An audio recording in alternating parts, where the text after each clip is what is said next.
नमस्कार साथियों, हम जब भी गमलों में पौधे लगाते हैं उस पौधे पर ज़्यादा ग्रोथ आने के लिए और ज़्यादा से ज़्यादा सब्जियां मिलने के लिए हमें ज़रूरी होती है सब उसकी मिट्टी।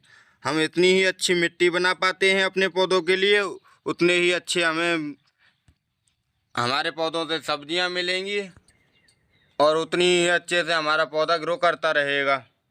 आज मैं आपको गमलों के लिए बेस्ट मिट्टी क्या होती है, किस तरीके से बनानी है, इसके बारे में बताऊंगा और गमले को किस तरीके से भरना है हमें इसके बारे में बताऊंगा। और वीडियो के एंड में एक ऐसा फर्टिलाइज़र भी बताऊंगा जिसे जिसे देने के बाद आपको कभी भी और कोई दूसरे फर्टिलाइज़र की ज़रूरत नहीं होगी। मतलब एक ही फर्टिलाइज़र से आप अपना गार्डन में काफ़ी अच्छी हार्वेस्टिंग ले सकते हैं। आपको बार बार अलग अलग फर्टिलाइज़र देने की ज़रूरत नहीं होगी। तो चलिए बिना देरी करे वीडियो को स्टार्ट करते हैं। तो सबसे पहले बात करते हैं हम गमलों के बारे में कि कौन से सब्जी के पौधों के लिए कौन सा गमला बेस्ट रहता है। तो आप जब भी ऐसी चीज़ लगा रहे हैं जैसे मिर्च, गोभी, बैंगन, टमाटर, इनके लिए 12 बाई 12 इंच का ग्रो बैग बिल्कुल बेस्ट रहता है। अगर आपके पास ग्रो बैग नहीं है तो कुछ इस तरीके की कट्टी भी काट के लगा सकते हैं, उनमें पौधे लगा सकते हैं। या फिर इस तरीके के जो सीमेंट के गमले घर पर ही तैयार कर सकते हैं। मैंने काफ़ी पौधे जुगाड़ में लगा रखे हैं, जैसे कि इस बाल्टी में इस वाली जो बिसलरी की 20 लीटर की बोतल होती है उसको काट कर उसमें, और गमलों में, बोतल में जो ड्रिंकिंग वाटर की बोतल आती है उसमें भी। तो आप भी इस तरीके से लगा सकते हैं। और पालक, धनिया, प्याज, चुकंदर, मेथी, ये आपको ऐसी चीज़ों में लगाना है जिनकी गहराई ज़्यादा ना हो और चौड़ाई ज़्यादा हो। गहराई आप लगभग 6 इंच तक ले सकते हैं और चौड़ाई अपने अनुसार कितनी भी हो उसमें आप लगा सकते हैं। इन सब्जियों के लिए ज़्यादा गहराई की ज़रूरत नहीं होती है। तो चलिए अब बात करते हैं गमला भरने के लिए।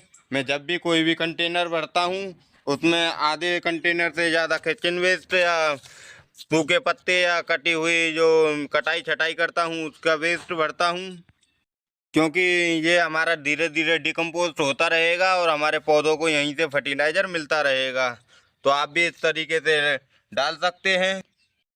कभी भी पौधों की कटाई छटाई करें तो उनके वेस्ट को फेंके नहीं, डालियों को इस तरीके से स्टोर करके रख दें और पौधों के नीचे लगा दें। इससे ये होगा कि हमारे पौधों को न्यूट्रिशन मिलता रहेगा नीचे से ही, और ऊपर से बहुत कम न्यूट्रिशन डालने की ज़रूरत पड़ेगी हमें। मैं हर साल अपने गार्डन में यही चीज़ यूज करता हूँ, तभी मुझे ज़्यादा अच्छी सब्जियाँ मिलती रहती हैं मुझे मेरे गार्डन से।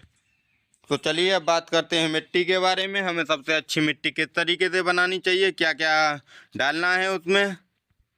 तो देखिए, सब्जियों के पौधों के लिए न्यूट्रिशन से भरपूर बेल रेड और भुरभुरी मिट्टी की ज़रूरत होती है।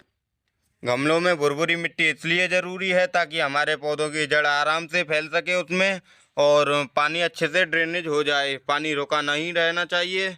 कभी कभी क्या होता है कि हमारे पौधों में अच्छे से ड्रेनेज होल हमारे गमलों में अच्छे से ड्रेनेज होल नहीं हो रहा होता है और उसकी वजह से पानी रुक जाता है और हमारा पौधा ख़राब हो जाता है। हमें बेस्ट मिट्टी बनाने के लिए 50% नॉर्मल गार्डनिंग सॉइल लेनी है, जो कि आप किसी भी गार्डन से या खेत से ला सकते हैं।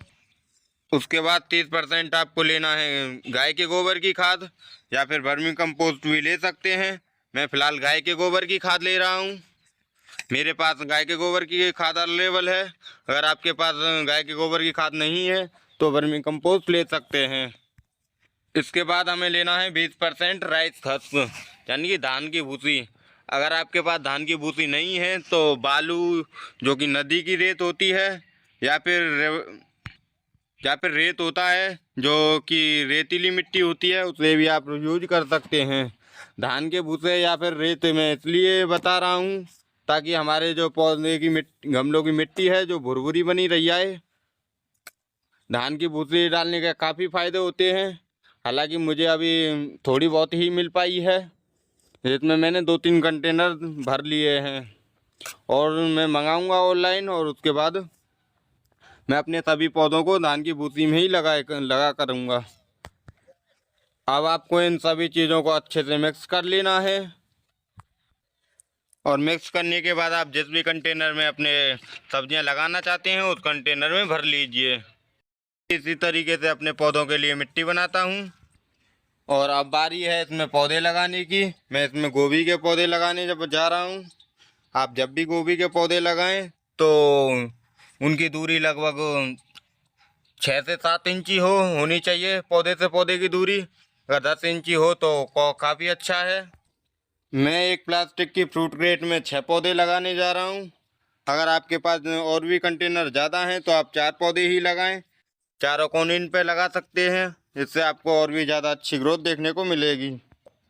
एक और चीज़ जो कि आपको पौधा लगाते समय ध्यान रखनी है वो ये है कि आप कोई सा भी सब्जी का पौधा लगा रहे हैं वह डायरेक्ट सनलाइट में लगाएं तो काफ़ी अच्छा रिजल्ट आपको देखने को मिलेगा।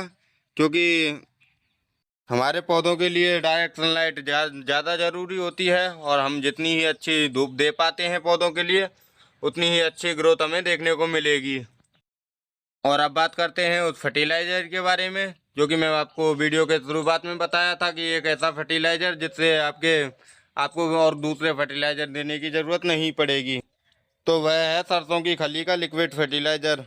वो आप सरसों की खली का लिक्विड फर्टिलाइज़र बना कर देते हैं तो आपको अपने पौधों में दूसरा फर्टिलाइज़र देने की ज़रूरत नहीं पड़ेगी। ये आपको अपने पौधों में हर 10 दिन में देना है। लेकिन आपको देना जब आपके पौधे लगाए हुए लगभग 15 दिन हो जाएं और पौधा अच्छे से बढ़ने लग जाए, लगभग 1 से 1.5 बिलांत का हो जाए, तभी खाद दें लगभग इतना बड़ा। उससे पहले कभी भी लिक्विड फर्टिलाइज़र ना दें क्योंकि हमारा पौधा इससे ख़राब हो सकता है। तो इस बात का आपको ज़रूर ध्यान रखना है।